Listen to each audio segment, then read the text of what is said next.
بسم اللہ الرحمن الرحیم۔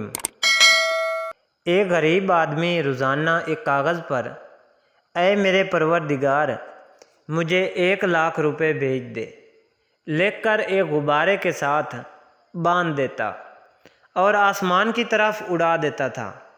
غبارہ اڑتا ہوا پولیس اسٹیشن کے اوپر سے گزرتا تو پولیس والے اس غبارے کو پکڑ کر پرچی میں لکھی ہوئی عبارت کو پڑھتے اور اس غریب اور بھولے بھالے آدمی کی دعا پر ہنستے۔ ایک روز پولیس والوں نے غبارے میں رکھی پرچی میں لکھی دعا پڑھ کر سوچا کہ کیوں نہ اس غریب آدمی کی مدد کی جائے۔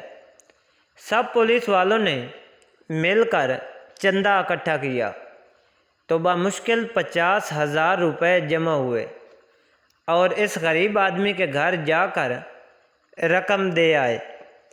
دوسرے روز پولیس والوں نے پھر غبارہ دیکھا تو حیران ہوئے اور اسے فوراً پکڑا اور اس میں لکھی عبارت پڑھی تو ان کے ہوش اڑ گئے۔ اس میں لکھا تھا، یا رب العالمین، آپ کی بھیجی ہوئی رقم مل تو گئی لیکن آپ کو یہ رقم پولیس والوں کے ہاتھ میں نہیں بھیجنی چاہیے تھی، وہ ظالم اس میں سے آدھی رقم کھا گئے۔ مزید اس طرح کی مزاحیہ اور سبق آموز کہانیاں سننے کے لیے میرے چینل کو لازمی سبسکرائب کیجیے گا۔ آئیے چلیں ملتے ہیں نیکسٹ ویڈیو میں، تب تک کے لیے اللہ کی امان۔